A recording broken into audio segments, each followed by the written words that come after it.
So a quick video just to show how to do the ignition barrel lock change on a VW T4. Recently just done a TDI conversion on a T4 and just changing the barrels over really. Changed the ignition barrel and now changing all the barrels around the actual rest of the vehicle. It's a nice and simple job. Basically just got to pop this barrel out, put a new one in, and job's a good one. Like I said, quick video. So just inside, I don't know if you can see, tiny little pin. We just got to knock that out. What that allows us to do is take this fitting off here, be able to then pull the barrel out and replace it with the new one. And I use like just a little rivet just to pop the pin out. Sometimes they're not really in there. You might find they're a little bit stubborn. It's just a standard roll pin.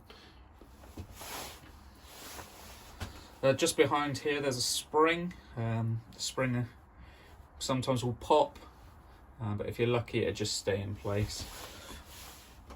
Best thing to do is get your key, pop it into the barrel, and then as you pull the barrel out, just watch that spring. Out pops the spring, and out comes the barrel. As you'll see inside the barrel, you've got your tumblers. These are, what's the word? Numbered. Normally 1 to 5, and they vary depending on key. You can actually take these tumblers out and just re-key or recode an existing.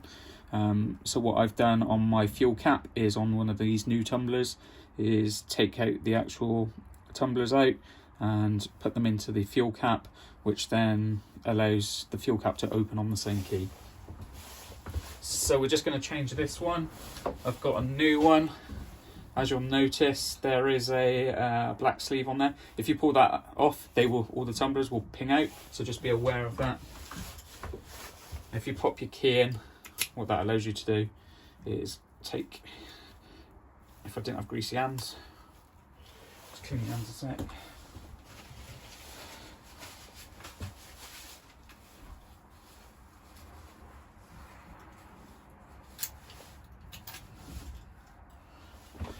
Pop the key in and you can take that sleeve off. You'll notice all the tumblers stay in place. So all we're going to do is these are directional, so you'll notice there's a dome top and a flat surface. The dome top, I believe, if I remember rightly, goes up. On your old key as well, there is an old rubber ring, like a sealant ring. You want to take that off, just pop that onto the new one.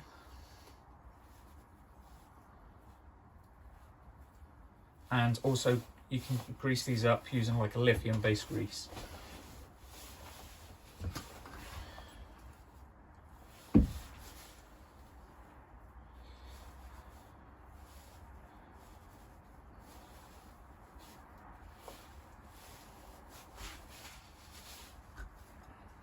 Oh, it's cold in the old man shed today. So barrel in, leaving the key in. We then need to put this spring in. Now these can be quite tricky, so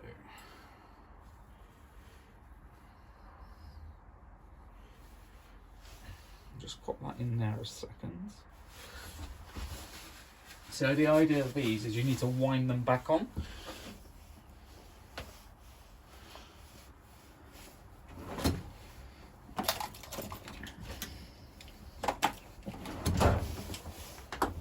I'll just pop them out a second.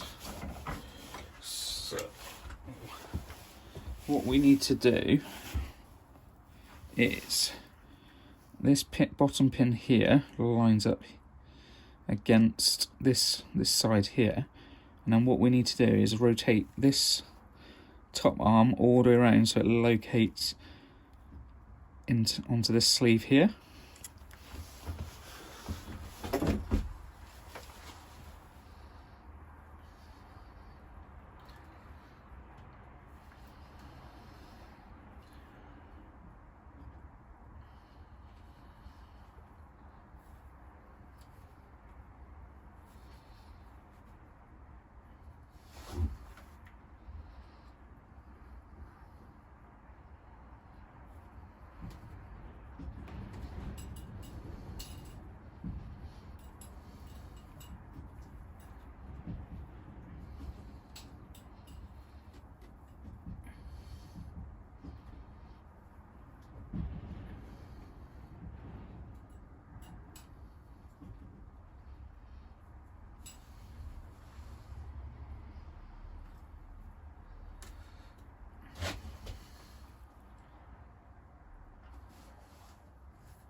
they do like to pop out on you, so sometimes you just got to try and hold it in place while you bring it around.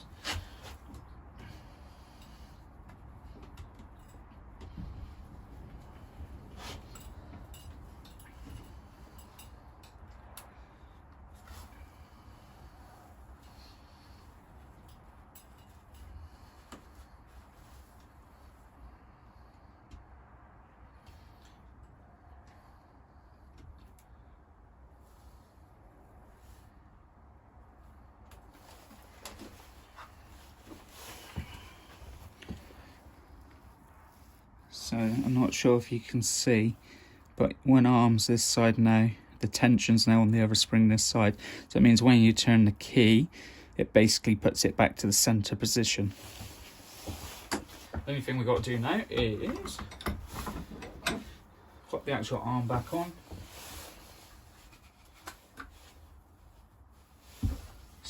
Tiny little bit of grease on there.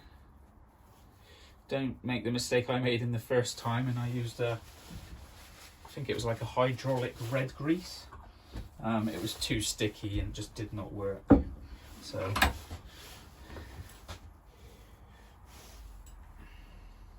arm on there.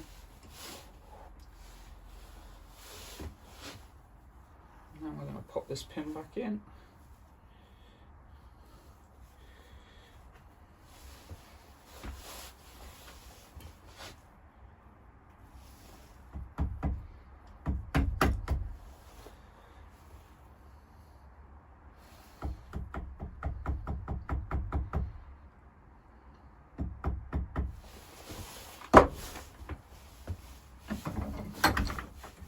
And we're all done, and as you can see, the spring's working nicely there.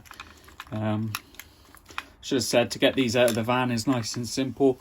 Literally 2 screws, pop those out, and yeah, nice simple job. Keep watching for more videos from the Irish shed, where we like to harass things, take them apart. Future videos will include this Dunarm chainsaw. Strip down and get working, and down the bottom we've got an old Briggs & Stratton engine. Also going to strip that down, get that one working. Like I said, thanks for watching guys, keep tuned.